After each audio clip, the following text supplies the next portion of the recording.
Exode chapitre 15. Alors Moïse et les enfants d'Israël chantèrent ce cantique à l'Éternel. Ils dirent, je chanterai à l'Éternel, car il a fait éclater sa gloire, il a précipité dans la mer le cheval et son cavalier. L'Éternel est ma force et le sujet de mes louanges, c'est lui qui m'a sauvé. Il est mon Dieu, je le célébrerai, il est le Dieu de mon Père, je l'exalterai. L'Éternel est un vaillant guerrier, l'Éternel est son nom. Il a lancé dans la mer les chars de Pharaon et son armée, ses combattants d'élite ont été engloutis dans la mer Rouge. Les flots les ont couverts, ils sont descendus au fond des eaux, comme une pierre. Ta droite, ô Éternel, a signalé sa force, ta droite, ô Éternel, a écrasé l'ennemi. Par la grandeur de ta majesté tu renverses tes adversaires, tu déchaînes ta colère, elle les consume comme du chaume. Au souffle de tes narines, les eaux se sont amoncelées, les courants se sont dressés comme une muraille, les flots se sont durcis au milieu de la mer.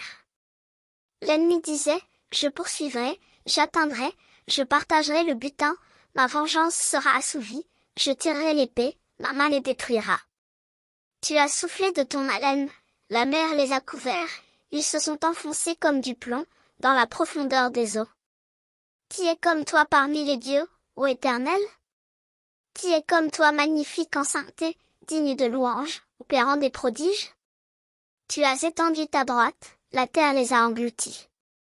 Par ta miséricorde tu as conduit, tu as délivré ce peuple, par ta puissance tu le diriges vers la demeure de ta sainteté.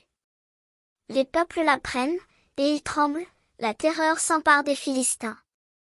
Les chefs d'Édom s'épouvantent, un tremblement saisit les guerriers de Moab, tous les habitants de Canaan tombent en défaillance. La crainte et la frayeur les surprendront, par la grandeur de ton bras ils deviendront muets comme une pierre, jusqu'à ce que ton peuple soit passé, ô Éternel. Jusqu'à ce qu'il soit passé, le peuple que tu as acquis. Tu les amèneras et tu les établiras sur la montagne de ton héritage, au lieu que tu as préparé pour ta demeure, ô Éternel. Au sanctuaire, Seigneur, que tes mains ont fondé. L'Éternel régnera éternellement et à toujours. Car les chevaux de Pharaon, ses chars et ses cavaliers sont entrés dans la mer, et l'Éternel a ramené sur eux les eaux de la mer, mais les enfants d'Israël ont marché à sec au milieu de la mer.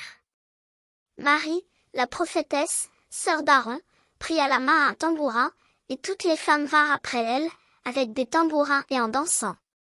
Marie répondait aux enfants d'Israël, chantez à l'Éternel, car il a fait éclater sa gloire, il a précipité dans la mer le cheval et son cavalier.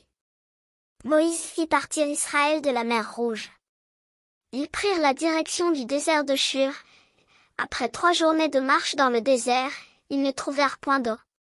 Ils arrivèrent à Mara, mais ils ne purent pas boire l'eau de Mara parce qu'elle était amère. C'est pourquoi ce lieu fut appelé Mara. Le peuple murmura contre Moïse, en disant, que boirons-nous? Moïse cria à l'Éternel, et l'Éternel lui indiqua un bois, qu'il jeta dans l'eau. Et l'eau devint douce. Ce fut là que l'Éternel donna au peuple des lois et des ordonnances, et ce fut là qu'il le mit à l'épreuve. Il dit, si tu écoutes attentivement la voix de l'Éternel, ton Dieu, si tu fais ce qui est droit à ses yeux, si tu prêtes l'oreille à ses commandements, et si tu observes toutes ses lois, je ne te frapperai d'aucune des maladies dont j'ai frappé les Égyptiens, car je suis l'Éternel, qui te guérit. Ils arrivèrent à Élim, où il y avait 12 sources d'eau et 70 palmiers. Ils campèrent là, près de l'eau.